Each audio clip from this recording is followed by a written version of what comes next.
Assalamualaikum warahmatullahi wabarakatuh. Apa kabar anak-anak? Mudah-mudahan anak-anak di hari ini sehat walafiat dan selalu dilindungi Allah SWT. Anak-anak, sebelum pembelajaran dimulai, anak-anak, marilah kita berdoa di rumahnya masing-masing supaya ilmu yang kita dapatkan mendapat berkah dari Allah SWT. Anak-anak, silakan anak-anak berdoa di rumah. Doa belajar anak-anak. Masih ingat kan? Nah, anak-anak, hari ini kita akan belajar tema 5G, peristiwa dalam kehidupan.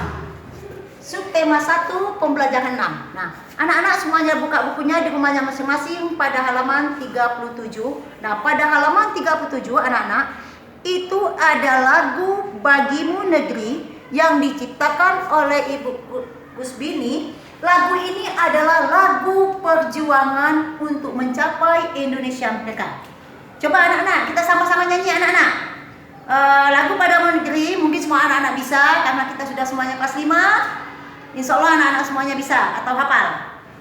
Ibu hitung dulu, 1, 2, 3. Padamu negeri kami berjanji, padamu negeri kami berbakti, padamu negeri kami mengabdi, bagimu negeri jiwa raga kami.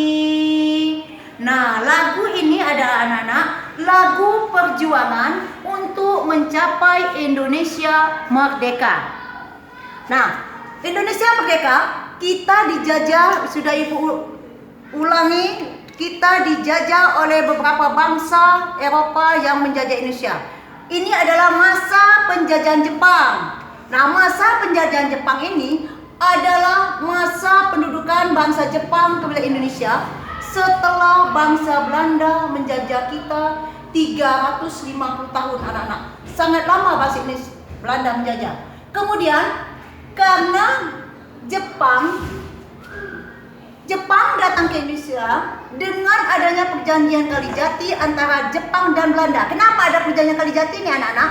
Karena Belanda kalah dengan Jepang. Kemudian ada perjanjian. Jadi pada tanggal 8 Maret 1942 ini adalah Belanda menyerahkan jajahannya kepada bangsa Jepang.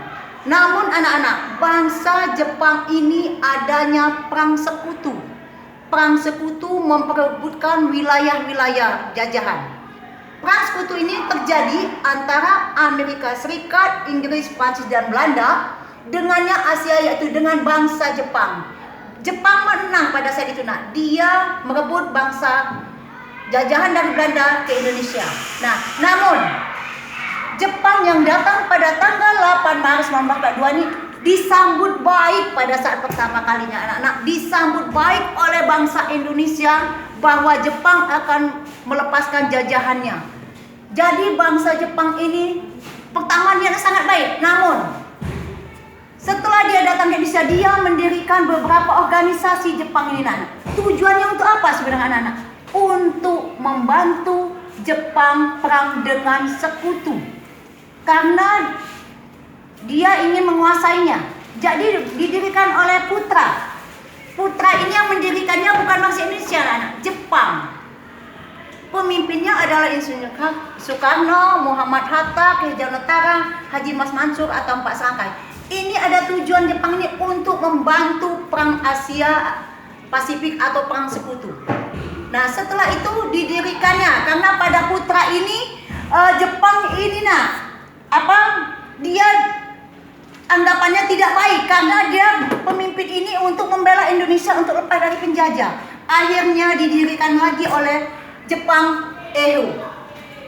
Eiho ini adalah pembantu Jepang. Yang mendirikannya adalah Jepang, adalah pemuda-pemuda Indonesia, dilatihnya seperti perang, abri tenaga untuk membantunya perang dunia kedua ini. Didirikanlah dalam perang sekutu. Nah, namun Eiho ini juga anggotanya ini ingin berusaha untuk kemerdekaan Indonesia. Dibuatnya lagi, setelah itu dalam RO ini membantu. Kemudian, nah pada peta ini banyaknya, ini baru pemuda Indonesia yang dia ikut dalam didirikan peta ini. Kenapa? Peta didirikan oleh Jepang, dia nyusup ke bangsa Jepang. Untuk apa? Tujuannya mengetahui Jepang. Nah, bagaimana caranya dia menguasai Indonesia. Nah, jadi Jepang ini usahanya dengan adanya ada Malik, Sukarni, Pandu Wiguna, dia ini bekerjanya sembunyi-sembunyi di tenaga Jepang Dome atau sekarang ini dikatakan RRI. RRI ini ada menyiarkan berita ke seluruh wilayah Indonesia. Dengan adanya ini dia bisa mengetahui apa kegiatan Jepang untuk membantu berusaha Indonesia merdeka. Jepang ini menjajah kita tidak lama, hanya 3,5 tahun. Nah, dalam masa 3,5 tahun tapi rakyat kita sangat menderita. Menderitanya karena kekurangan, kelaparan, banyak yang meninggal. Kenapa? Karena dia ingin perang dengan sekutu. Nah, anak-anak, inilah adalah masa penjajahan Jepang. Kemudian, cara menghargai keragaman suku bangsa. Nah, cara menghargai suku bangsa ada 3, anak-anak. Tidak mencela setiap tradisi. Maksud tidak mencela, di sini kita antara tradisi daerah masing-masing tidak saling mengejek, kita hargai tradisinya. Kemudian mendukung kegiatan tradisi. Misalnya kegiatan di Sumatera Selatan atau Palembang, tradisi apa kita? Kita mendukungnya. Mungkin dari kita tinggal di Palembang ada tradisi dari Pulau Jawa, kita hargai kegiatannya anak-anak. Kemudian tidak membeda-bedakan suku bangsa di Indonesia.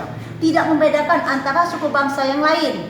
Sumatera Selatan, Sumatera Barat, dari Jawa, Kalimantan, Sulawesi dan Papua, kita tidak membedakan. Suku bangsa ini masih masuk dalam Bhinneka Tunggal Ika. Arti Bhinneka Tunggal Ika mungkin anak-anak sudah tahu. Ada yang tahu anak-anak? Ya. Bhinneka Tunggal Ika adalah walaupun berbeda-beda namun tetap satu. Berarti walaupun suku bangsa dimanapun kita hanya satu, yaitu Indonesia. Nah, anak-anak, bagi anak-anak yang belum bisa, silakan nanti bertanya. Ibu tutup dengan Rasul minallah wa fatun qarim. Assalamualaikum warahmatullahi wabarakatuh.